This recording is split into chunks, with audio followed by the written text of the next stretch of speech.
You're listening to Create Wealth Through Franchising, and I'm your host, Kim Daly. In my 20 years as a franchise consultant, I've helped hundreds of people achieve their dreams of building and scaling franchise businesses to create wealth.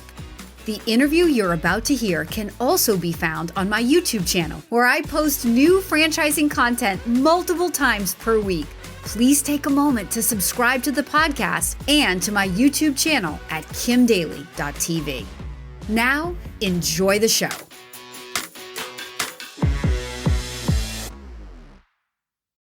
Welcome back to the Daly Coach YouTube channel.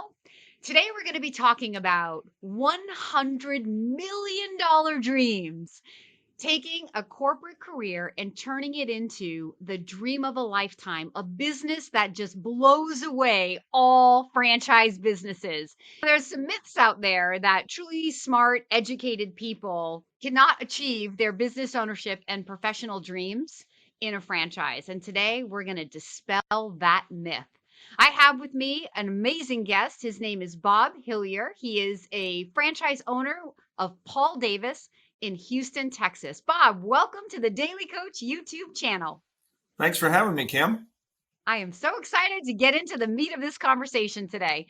So Bob and I have spent a little bit of time getting to know each other, but Bob, why don't you share a little bit about your 20 years on Wall Street and corporate America background and how that led you to wanting to find a different path for your future, and then we'll go from there.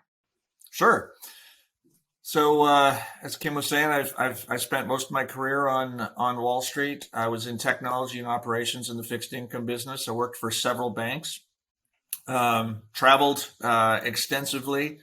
I have 4 children and a wife at home, and at some point it was time to spend a little bit more time at home than the amount of time I was spending away. In addition to that, I just part of what I'd always sort of seen myself being able to do was sort of build something on my own. And I'd never really taken that opportunity, never took the leap of faith, quite frankly, to give it a shot and see how it would go for me. So there came a time where sort of the travel and what we're doing from a corporate perspective and my desires to do something on my own kind of all started to come together, and I thought I was going to take some time off and sort of figure it out what I wanted to do, and that only lasted a couple of months, and I found myself quickly looking at businesses and trying to determine what I wanted to do next, and I landed in Paul Davis, and it's been a great experience for me for the last almost 5 years now. So. Yeah, it's been exciting, and it was, I certainly don't regret the change and just some of the freedoms that I've had personally to do things, with the kids, be home some more. They've graduated high school now or in college and heading off to do their careers, and it was great to be a little bit more involved in that process as opposed to before. So it's been awesome. Yeah, that's so great. It's a very common story, Bob, and I love and thank you for sharing it. So now from Wall Street to restoration, okay, it's not an obvious leap, right? Most of the time when people think about franchising, they think about food, they think about retail, they think about the things that we all love, the brands we love as consumers, right? So I know, sadly, I wasn't the one to place you. I know it was a very good friend of mine who actually led you to restoration. But what were the characteristics of the restoration industry that made this the right opportunity for you? Yeah, so I actually looked at a number of different. In fact, when I left banking, I didn't really know anything about franchising, and so I was doing due diligence on privately owned companies that I thought it might be interested in getting involved in when I was called by one of your friends, and he introduced me to the franchising business, and I looked at a number of different franchises before I settled on restoration. And honestly, it wasn't Paul Davis initially; it was a different restoration company. But the thing that was intriguing to me was people in general don't always have a great experience dealing with contractors in their homes. And often that's because they lack some of the professionalism that people might be used to experiencing when they're dealing with other companies and that they would, like to experience in the contracting space. And I felt like with my background being mostly in professional business and, and the focus that I'd had on capital and finance, I thought, restoration is sometimes a capital intensive business, right? Storms happen and it takes money to fund those things, but it's also a very personal business because people have had something bad happen to them that they need help managing, and so a more professional approach to helping them through that I felt would be welcome. And so I looked at the economics of it as well as what I thought people would be looking for. I felt like my background was a really nice match for the industry, and living in Houston doesn't hurt, obviously, with the restoration business. It certainly doesn't. Amazing. Okay.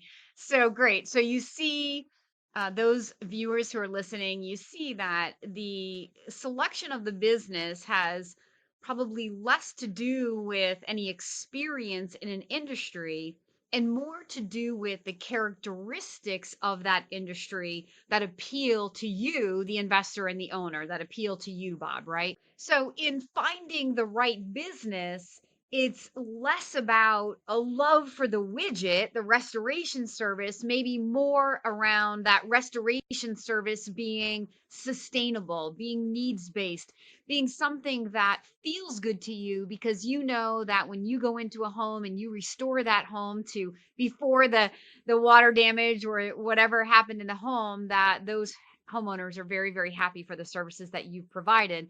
And you're bringing, as you've mentioned, the professionalism to this industry that stereotypically is very lacking in that professionalism.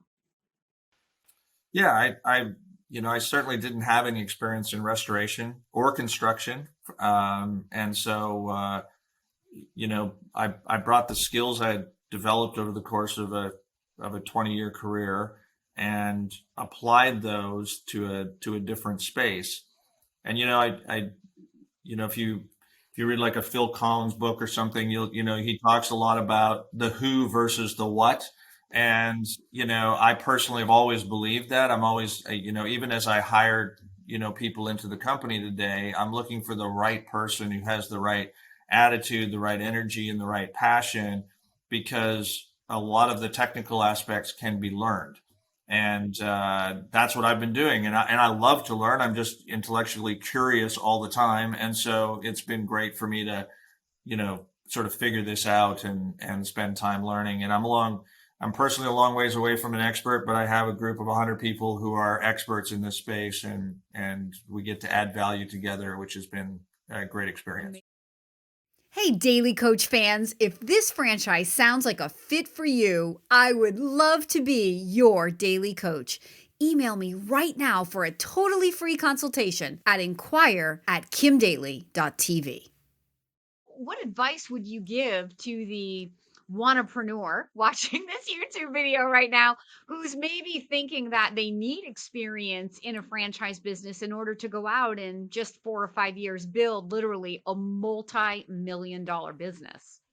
I would say if you want to do something, build something on your own, and you've got a little bit of hesitation, the franchising business gives you the safety net that you want. It's a little bit of help, but still the ability for you to do something that you're passionate about, you might be interested in learning about, that there's some skill set that you've got in the past that would correlate in some way, but you do not have to be an expert in whatever the franchising business is that you pick.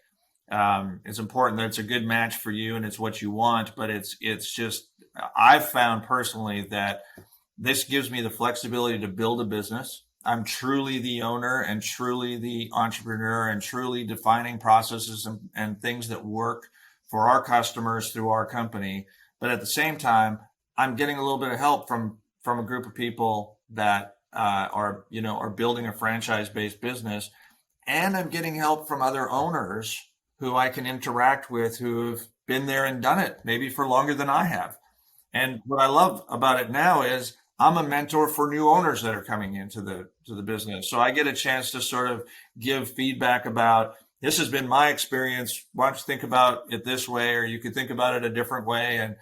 And we have mentoring week in our office with new owners, and it's just been, it's been a good experience where I can engage with the franchisor, I can engage with franchisees, and I can help the newer owners as well along the processes, all while we're building this company together. And it's been a great experience for me. What is that? I mean, how many people in corporate America get to enjoy like true support where it's, fellow business owners helping you? Yes, we're all like humans, so we love to Yeah, compete against each other to find out, who's going to be rookie of the year and who's going to build the biggest yeah, business. But we're all laughing inside because at the same time, we're so willing to share what we've learned with one another. Because when I learn something and I can teach it to you and you do it, number one, it feels good for me.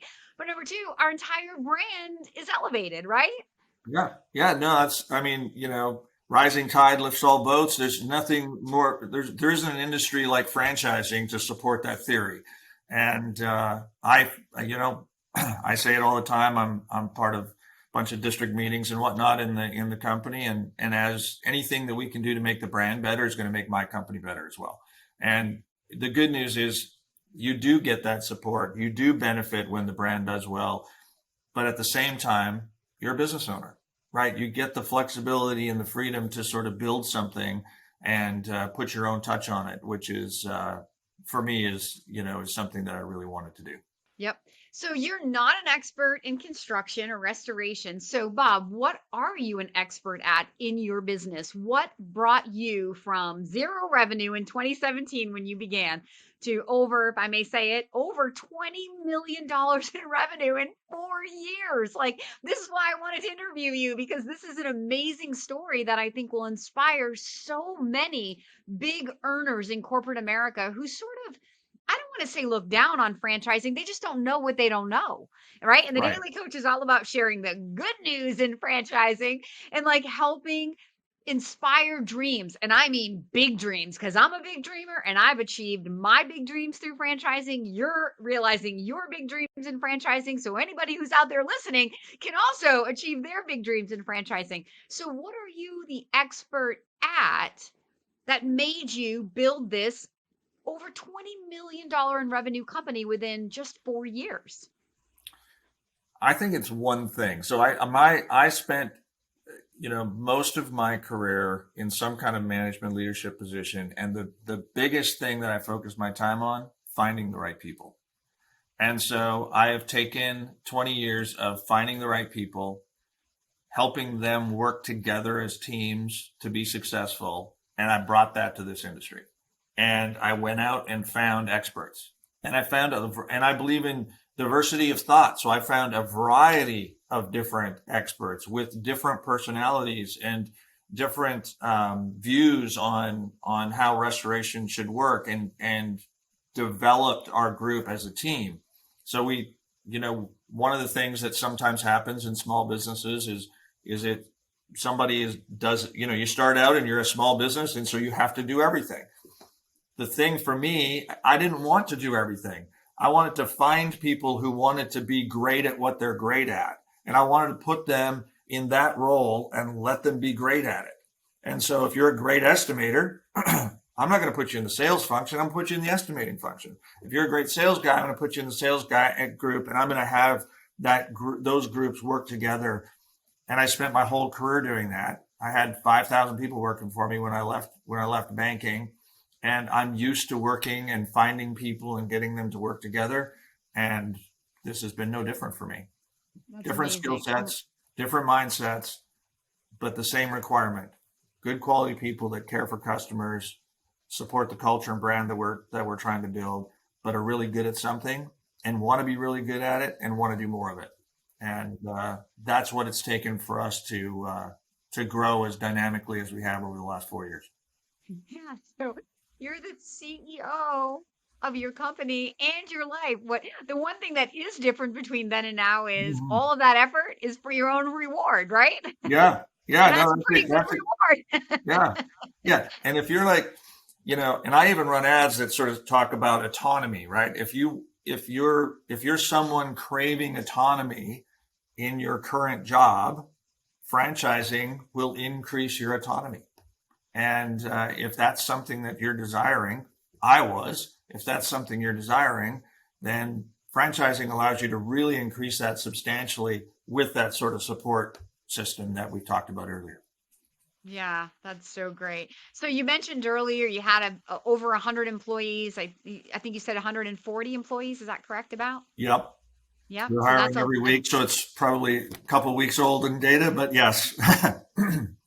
that's great. Not quite to 5,000. No, no, no, no. Probably getting there. I have no intention of getting to 5,000, by the way. All right, so word on the street is so you've mastered your backyard and or run out of territory to build into. Mhm. And so now you are looking at markets that you don't live in. So I have a couple of questions.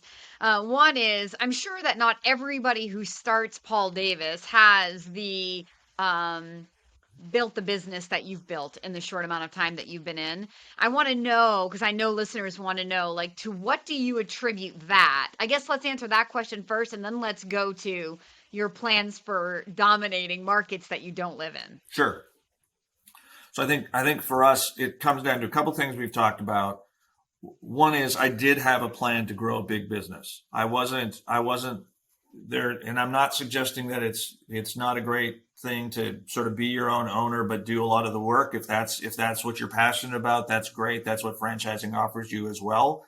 For me, I didn't want to be the person doing the work because I wasn't an expert in that field. I wanted to build a company. I wanted to build a team of people that I could through that company add exponential value to our market. And so I was fortunate enough to have had a good career that I had the capital to support that. And I would certainly encourage people to make sure that they understand the capital needs of whatever business they're getting into. But then, secondly, I went out and found people who were passionate, like I was, about doing this industry, who were experts in the field. And the combination of those two things has allowed me to grow. We started out with the north side of Houston. We purchased the west side from another owner.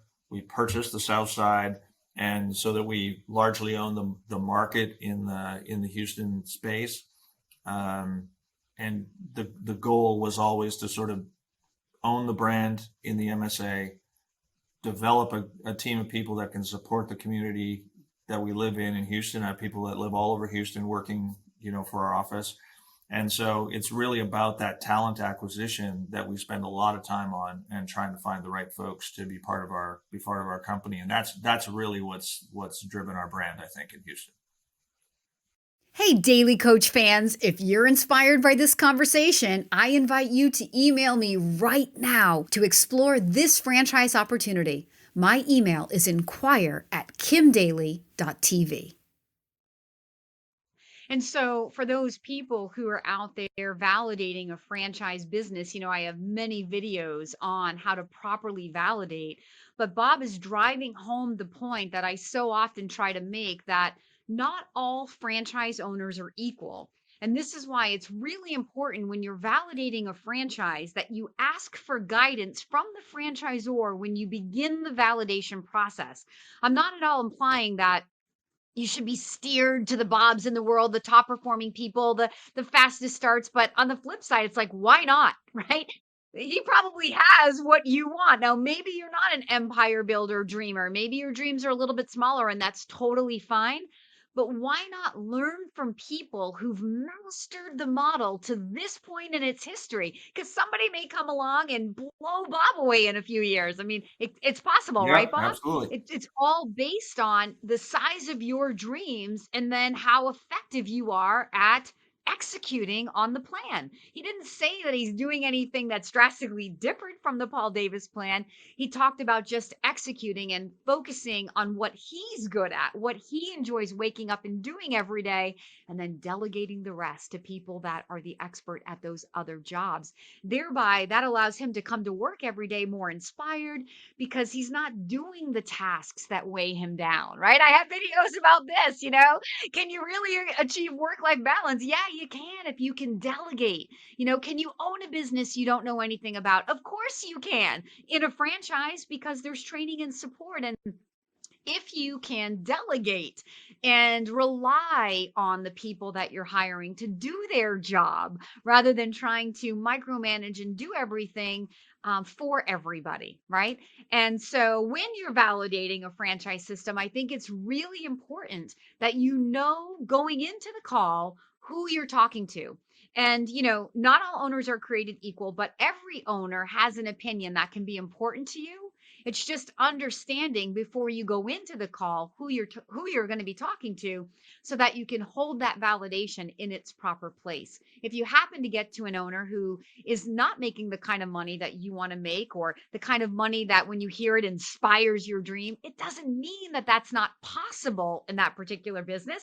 It's just not where that particular franchisee is yet in their business, or maybe ever, based on their goals for their life. And that's okay, because we're all business owners out here living our own I think dreams. that's a great, So, I think excellent that's a point. great point. And I think it's even as you're validating, what kind of support do you want? How much support do you want? How little support do you want? Like there's just a lot of options as you consider franchising that I certainly wasn't aware of. And, I would certainly encourage people to sort of look a bit more broadly than they might otherwise have, because the options are sizable. The size of business you can build, how much or little support you might want to get, or how much autonomy you might want to have. All things that Kim is talking about are important in the initial discussion, so you find the right spot that feels right for you. Go about casting that wide net, Bob, using someone like Yeah, I LinkedIn? don't know, Kim. Call Kim and she'll cast the net wide for you, I believe is what she's saying, which is absolutely true. I'm self-serving. I Yeah. can't help it. It's really Yeah. mutual, because when I help me, I'm actually Yeah, helping you. exactly it. Like Jerry Maguire said, help Yeah. me help you. Followed by show me the money, I think. All right. So, yes, exactly. So, okay. So, the second part of that question I was asking a while ago was, so now you want to go and dominate markets that you Right. don't live in. So, what's your thought process with that? And I mean, is this something your franchisor is encouraging, or are they discouraging it? So I'll answer the last part of that first. The franchisor is absolutely encouraging it in a responsible way, right? So we have conversations about it, make sure that we're, doing the right things and set up the right way to be successful in the additional markets. But for me, it's about applying the same things that we've talked about. I need the right GMs in those locations that are going to run those offices. We need the right people who have the right passion and fit our culture and our values. We need the salespeople and the estimators and the project managers, et cetera, just like we need here. And the good news for me is I'm used to running businesses from afar, right? I had a global business that I was responsible for, and obviously you can't be in every country all the time. And so this kind of, again, it's a skill set that I bring to the table that I'm, going to leverage now in this market. I think, our Paul Davis as a franchisor is encouraging of me to go do this because we've had some good success in Houston. And so I think, you want to start out being successful in the market that you're in, but once you want to start growing and you've shown that success, I think my guess is most franchisors would be excited about having a known commodity grow in other parts of the country. So yes, we've opened in Raleigh, North Carolina, 2 months ago, and we're looking at other markets as well that we want to expand into. We're trying to evaluate that against obviously the size of the market, all the things that I went through the validation process when I bought Houston and in other markets. But we're going through that process now, and we continue to focus on our expansion from a location diversity perspective in addition to Houston. And where does it end for you, Bob? Well, a lot of people ask me that, and right now I'm really focused on continuing to grow and build and find partners that want to be part of the team and do that with me, and I'm just enjoying that part of the process. at some point in the future, I don't know if it means selling or if it just means maybe backing up a little bit because we've got more and more people that are capable of running businesses, but we'll definitely figure that out over the next 5 to 10 years. But I think I still have a little runway ahead of me yet. So I'm just going to keep the gas pedal down for now. What an amazing place to find yourself in, if and when you get to that point where you've built this, amazing multi-million dollar business and multiple, MSAs around the country that somebody would come or private Right. equity would come and say, "Hey, Bob, Yeah. would you like to sell?" And then you not only, get to take the equity and the money and the experiences and the memories you built with you to that point, but exit for some big payout and go buy yourself a small Yes. island in South Pacific. That, And then that's get true. bored 2 Yeah, months that's later and then call exactly me it. back. But no, that is a real possibility. I've watched other companies do that in the franchising space and outside the franchising space, and it's definitely something I'm considering. I think there's like I said, there's a lot more runway in what we're going to try to build before we get to that spot. But absolutely, an exit like that would be quite rewarding. There's no two ways about it. That's amazing, Bob. Thank you so much for your time and sharing your story with my audience. Any parting words before we end this amazing conversation? I would just reiterate a couple points. One is if you're looking to do something where you can get a little bit more autonomy, franchising is a great place to start with a little bit of support, which I think we all need. And but if you've been thinking about it, you probably need to do it. So give somebody like Kim a call, and she'll help you through the process and help you take the next step. And so just to wrap this up, the whole point is there are businesses that allow you to come in with $100 million dreams. And there are franchise businesses that are owner operated,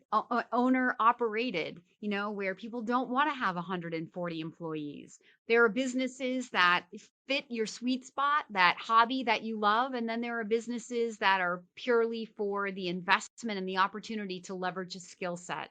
How do you figure all of that out on your own? I don't know, but you don't have to. If you landed here at the Daly Coach, you know that I exist. My services are free.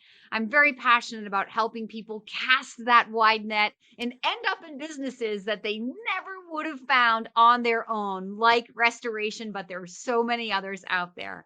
If this video has inspired a dream in you and you're ready to take the next step, please leave a comment below or reach directly out to the Daly Coach. And if you've enjoyed this video, please don't forget to like and subscribe.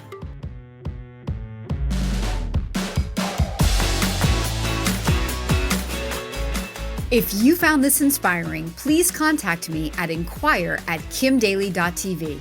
My consulting services are totally free to you. Again, that email is inquire@kimdaly.tv. I can't wait to hear from you.